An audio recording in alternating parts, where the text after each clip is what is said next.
Esteemed delegates and advisors, it is my distinct pleasure to welcome you all to the 18th Annual Chicago International Model United Nations Conference. My name is Danny Benson, and I'm this year's Secretary General.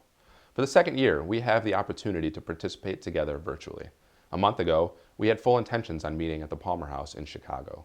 And although that wasn't a possibility for this year, I'm so happy that we're able to be here and continue to participate in debate, no matter the circumstances.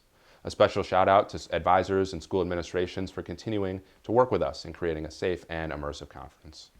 I also want to take a moment to thank my steering committee and all of this year's staff.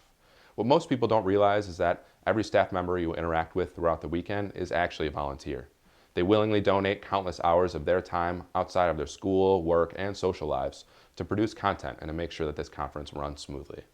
This year brought its own set of challenges, and I'm extremely grateful for the adaptability and the work ethic of my steering committee. After planning for an in-person conference for 9 months, we had to throw everything out of the window in order to execute a successful virtual conference. I continue to be impressed with their flexibility and their hard work, and honestly, none of this would be possible if it wasn't for them.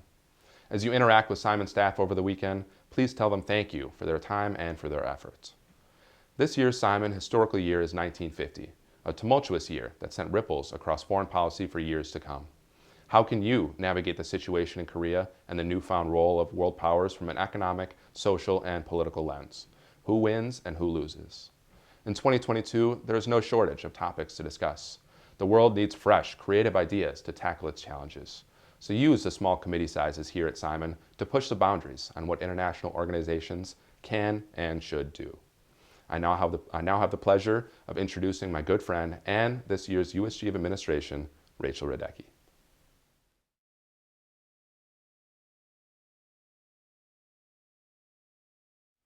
Good evening, everyone. My name is Rachel Radecki, and I'm the Undersecretary General of Administration. To all of our advisors and delegates, we appreciate your patience and enthusiasm as we've adapted to our second year as a virtual conference. Before we can begin, there are a few important pieces of information that I'll share. First is delegate dress code. Even though we're virtual this year, delegates are still expected to attend all committee sessions in Western business attire. This means an appropriate dress, a skirt or slacks paired with a blouse and blazer, or a suit jacket and tie. Cameras are not required to be on, but it is highly encouraged. If the CIMUN staff believes your attire is not in line with our code of conduct, your advisor will be contacted and you will be asked to change. A good rule to follow is, if you have to ask whether you should be wearing a certain outfit, then you probably shouldn't. Now, I want to quickly take some time to share a bit about the charitable organization that we are fundraising for this year. Children and Teachers Foundation of the Chicago Teachers Union, whose mission is to develop networks that advance education for students, advocate for teachers, and resource underserved communities through student scholarships, professional development, and grant making. All proceeds raised at CIMUN will go toward assisting with educational and charitable activities to help meet the needs of every Chicago public school student. This year, we are collecting donations through Venmo. The account is at CIMUN XVIII USGA. We will also be sharing that information on our social media through the week. If you haven't yet, follow the official CIMUN accounts on Facebook, Twitter, and Instagram. Finally, I am excited to introduce this year's speaker, Stephanie Gary. Stephanie is an Economic Affairs Officer at the UN Conference on Trade and Development within the Division for Africa, LDCs, and Special Programs in Geneva, Switzerland. She previously worked for the UN Economic Commission for Latin America and the Caribbean, and before that at the International Labor Organization. Stephanie will share a bit about her UN journey, major challenges facing global politics today, and advice for delegates looking for future careers in politics.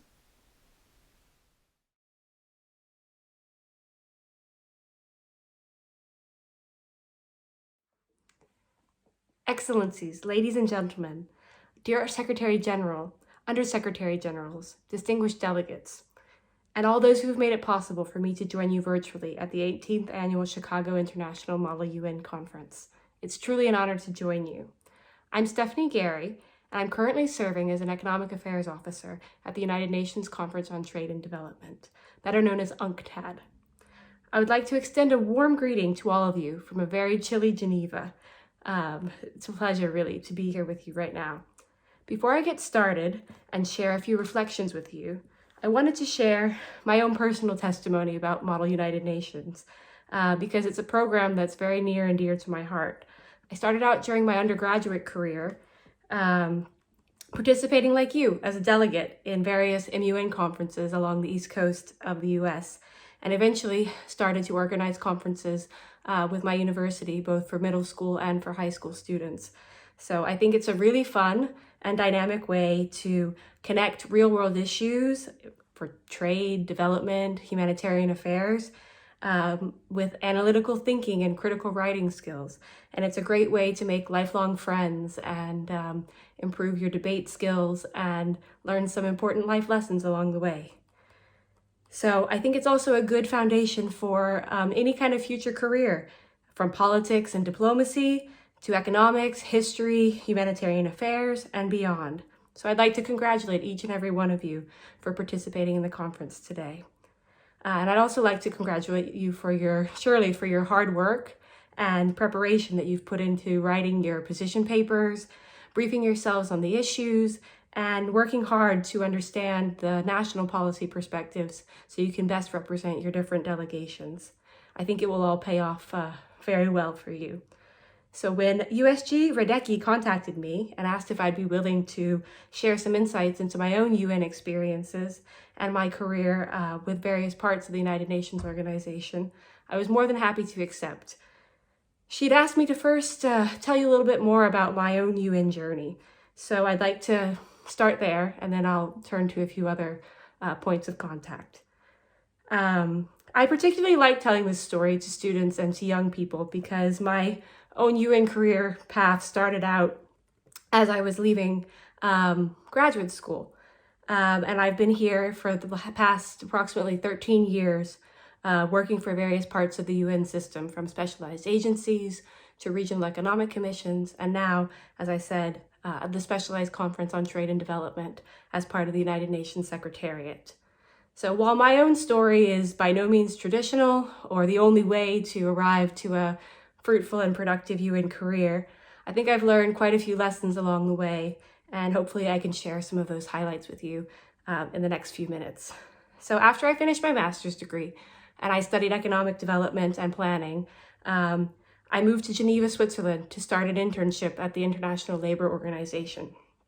And so when I first applied as an intern at the ILO, it was very closely linked to some of the graduate research I had done for my master's thesis, looking at labor market integration connected to free trade zones and specialized economic systems in Latin America. So I thought it was a good fit to join the ILO and try and see if I could make some real-world connections to my analytical research.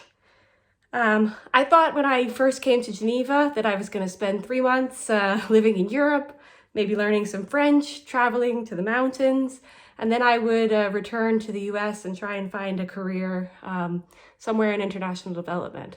But the UN had other plans, and I'm really happy that I've been able to follow that path forward and learn and grow within the system. And so thankfully, after my internship period, I was offered a full-time position as a technical officer, looking at the impact of the global financial crisis on various economic sectors and industries. It was really one of those projects that my team and we built from scratch. We were learning by doing, and it was an exciting project that helped us to build actually the first database on short-term employment indicators and job conditions across various industries. So we were looking at monthly and quarterly data to look at job losses and job recovery from anything in agriculture and mining sectors to specialized manufacturing of food and beverages, to teachers, to nurses and doctors, and really trying to understand what countries and what sectors were the hardest hit by the first Great Recession that we've had in recent memory. And this was all at the demand of our ILO member states. They requested the information, and they looked to us as part of the ILO Secretariat to be able to design a well thought out and well-researched project to be able to help them answer their policy questions and provide evidence that would enable them to develop their own national priorities and plans. So this was a really challenging task at the beginning. There was a lot of hard work and a lot of learning, but it instilled in me from a very beginning of my career the importance of good data and good information. to be able to make educated decisions and to have the full set of information that one really needs to be able to work in a policy-oriented field. So after 3.5 years at the ILO, I had decided that I liked my life in the UN and I wanted to find a way to make that a permanent part of my career path.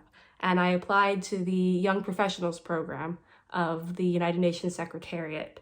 And after quite a number of exams and interviews, I was happily offered a position as an Associate Economic Affairs Officer at the UN ECLAC office in Mexico City. And so that's the Regional Economic Commission for Latin America and the Caribbean. And I spent 5 years living in Mexico City.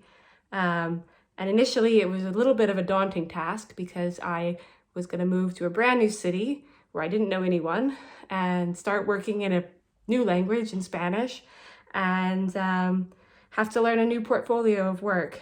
But I have to say, while it was a little bit scary at times and definitely challenging, it was one of the most exciting and rewarding moves of my UN career so far. And as I said, I was able to spend 5 years not only living in Mexico City, but also traveling extensively in the sub-region of Central America and the Spanish-speaking Caribbean.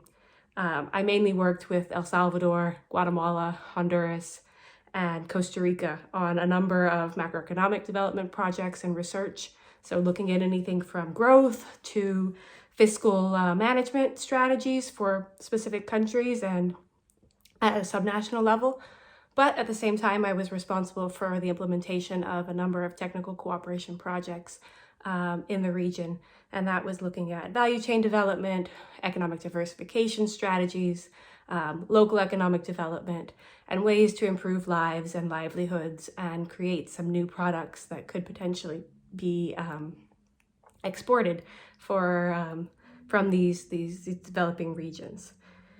So since then, after my time in Mexico finished, I have moved to the United Nations Conference on Trade and Development in Geneva, and I'm presently an advisor to the director of the Division for Africa, Least Developed Countries and Special Programs. So I have a new regional focus and also a specific focus on supporting the 46 least developed countries, which are some of the most needy and vulnerable countries in the world.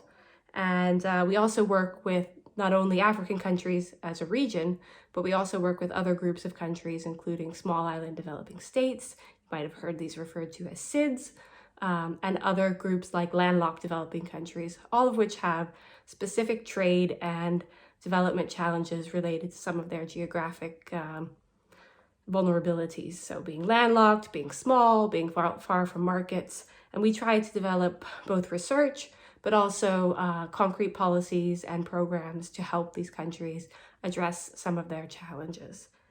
Along with, like I said, doing flagship research and policy guidance for these countries. So that's my UN career thus far. And I wanted to just share with you that perhaps the biggest lesson learned throughout all of this has been the importance of keeping an open mind and being willing to move outside of my comfort zone, both personally and professionally. So I can understand that taking a risk can be scary, but sometimes, and especially in the UN, taking a risk can come with some big rewards. And I also wanted to say that a second lesson for me that's been really key throughout my career has been that local knowledge and understanding of a local context is incredibly important.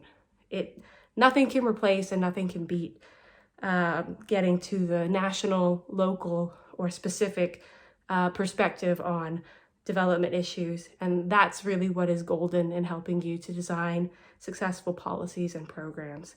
So talking to people who have really lived in a situation, they understand the reality, and listening to their perspectives, for me, is key to any kind of successful development or diplomacy type of career. And then finally, when you work with multicultural colleagues across different languages, some of which are not my mother tongue, some of which are, you have to keep an open mind and also be humble. I've been corrected and given advice and given rewrites many, many times. And so it helps me to keep an open mind to be humble, but also to be willing to accept good feedback and some not so good feedback, and take it all on board and make sure that the final product is something that you're really happy with, and it can always be improved upon. So I think that's probably enough about me and the UN journey that I've been on for now. But I would, of course, be happy to address anything with any of you, dear delegates, in the future. So the organizers of the conference have my contact information, and I'd be happy to share any further insights and be in touch with you on a bilateral basis. So why are we all here? We're here for a Model UN conference, and it's an opportunity for you as students to discuss and debate the most pressing international policy and political issues of our time. And I wanted to just give a few brief reflections on my own perspective on what are some of those core issues that I think should be prioritized on the global agenda. So the first of those is, of course, the response and continued follow-up to address the COVID-19 pandemic. Of course, the immediate health and public health and economic crises are some of the key challenges that we have to come together as an international community to be able to address. But the pandemic and its economic fallout speak to some deeper structural issues that I think are worth mentioning. And chiefly among those are inequality and a lack of development in many of the world's most vulnerable countries. And a lot of this stems from access to not only financing, but access to technology, information, patents, and other types of support that in the developed world we often take a bit for granted. But for the rest of the world's developing countries, they are certainly going to be key to withstand and weather future shocks, whether they be health and public health related shocks or other types of global crises that might come up in the medium and the long run. And I truly believe that to get to solutions, we need to think creatively.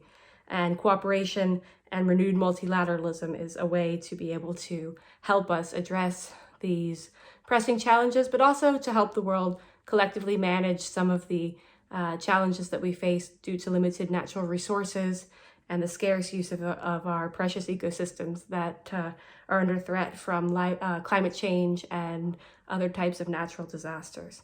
So from the perspective of my current employer from UNCTAD, one of the main solutions that we like to put forward for countries is to help them build something that we like to call productive capacities.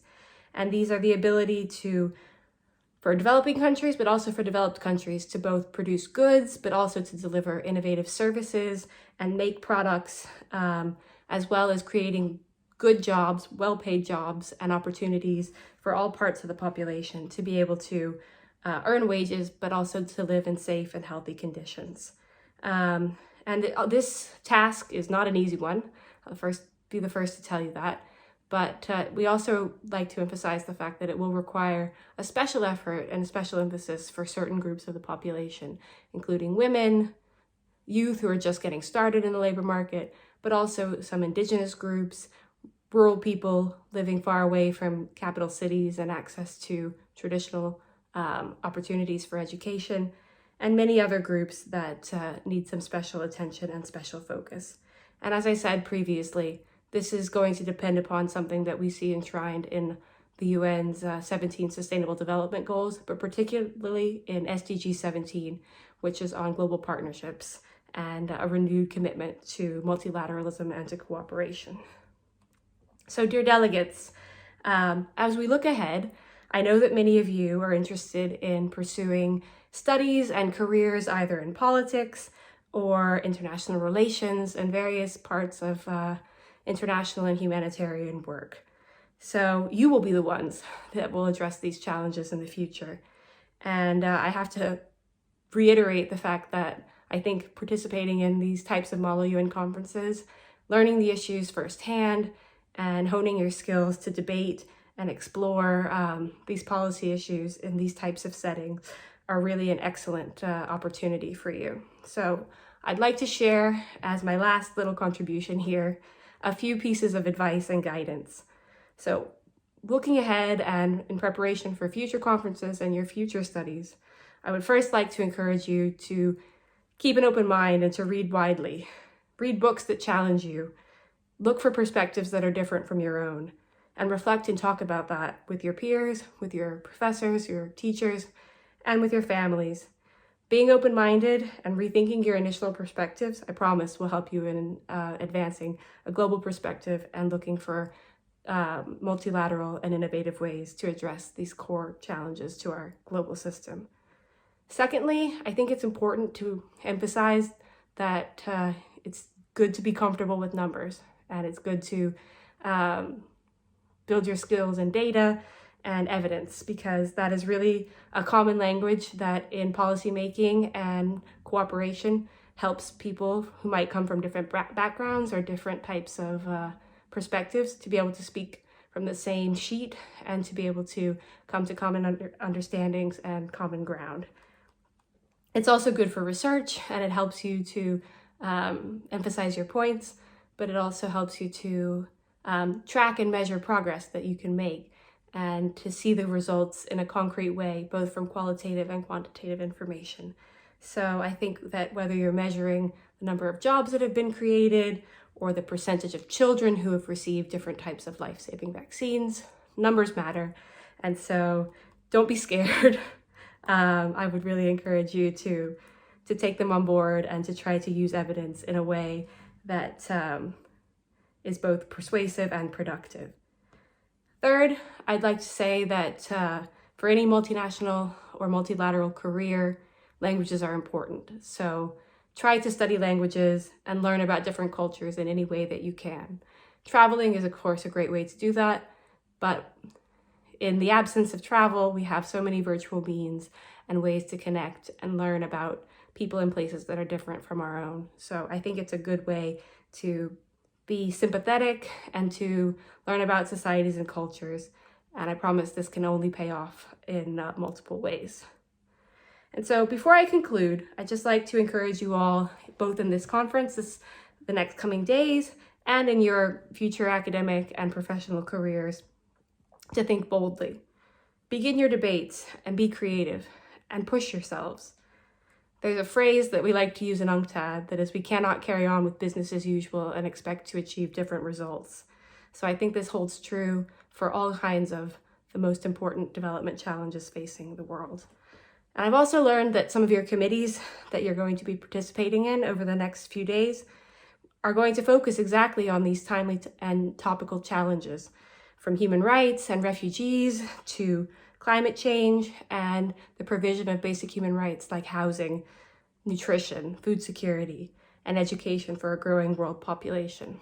In your discussions, I would encourage you to think about issues of sustainability and intergenerational equity, as well as the impact of choices on people, not just today, but in the medium and long run, and how we can guarantee a better and more sustainable future for our world. And one of the ways to do that is really to gather multiple perspectives and involve as many voices and as many perspectives as possible in a negotiation and a decision-making process. So I also learned that many of you, apart from the development side of the UN, are going to look at a more historical perspective of geopolitics, including looking at conflicts from neighbors and regions, but also taking a more historical approach to the Cold War and the fallout of the 1950s on development policies and political alliances. So history is one of our greatest resources. I encourage you to learn from it, practice it, and not to repeat it if possible. But do enjoy that experience and try to put yourself in the minds and shoes of our former leaders and take inspiration from them, because it's an amazing way to learn and to grow. So Excellencies, my dear delegates, I'm going to stop here, and I can only wish you a very fruitful debate and a very productive conference. I thank you so much, and it has truly been my pleasure. So thank you very much.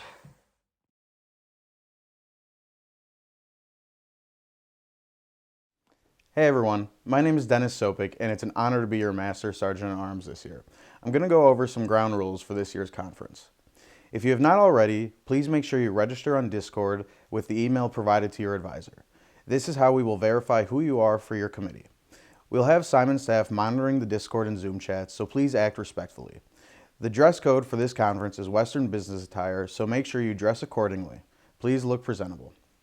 We strongly encourage you to have your camera on during committee sessions, but we understand that the internet bandwidth may be a concern, so it is not a requirement.